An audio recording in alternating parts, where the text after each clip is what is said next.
നമസ്കാരം. ഡെമോക്രാറ്റിക് ന്യൂസിലേക്ക് സ്വാഗതം. അവയവക്കടത്തിനായി യുവാക്കളെ കടത്തുന്ന സംഘത്തിന്റെ പ്രധാന കണ്ണി ഹൈദരാബാദിലെന്ന സാബിത്തിന്റെ മൊഴി. ഹൈദരാബാദ് കേന്ദ്രീകരിച്ചുള്ള അവയവക്കടത്ത് സംഘത്തെക്കുറിച്ച് പോലീസ് അന്വേഷണം തുടങ്ങി. ആലുവ ഡിവൈഎസ്പിയുടെ മേൽനോട്ടത്തിലാണ് അന്വേഷണം. ഹൈദരാബാദ് സ്വദേശിയാണ് രാജ്യാന്തര അവയവ കച്ചവടത്തിന്റെ മുഖ്യ കണ്ണിയെന്നാണ് നെടുമ്പാശ്ശേരിയിൽ പിടിയിലായ സാബിത് നാസറിന്റെ മൊഴി. അവയവ കച്ചവടത്തിനായി ആളുകളെ വിദേശത്തേക്ക് കടത്തുന്നത് ഏകോപിപ്പിച്ചിരിക്കുന്നത് ഈ വ്യക്തിയാണ്. സാബിത്തിന്റെ മൊഴി പ്രകാരം 20 പേരെ വൃക്ക കച്ചവടത്തിനായി ഇറാനിലേക്ക് കടത്തിയിട്ടുണ്ട്. ഇതിൽ 19 പേരും ഹൈദരാബാദ്, ബംഗളൂരു സ്വദേശികളാണ്. ഈ സാഹചര്യത്തിൽ കേസിന്റെ അന്വേഷണം ഹൈദരാബാദിലേക്ക് വിപുലീകരിക്കാനാണ് പോലീസിന്റെ തീരുമാനം.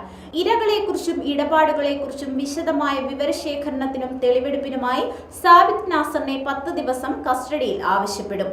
അങ്കമാലി ജുഡീഷ്യൽ 1-ാം ക്ലാസ് മജിസ്ട്രേറ്റ് കോടതിയിലാണ് കസ്റ്റഡി അപേക്ഷ സമർപ്പിക്കുന്നത്.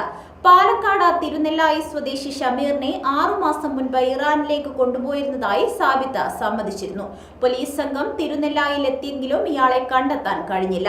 ഇതിനിടെ രാജ്യാന്തര തലത്തിലുള്ള കേസായതിനാൽ കേന്ദ്ര ഏജൻസികൾക്ക് അന്വേഷണം കൈമാറുമെന്നും സൂചനയുണ്ട്.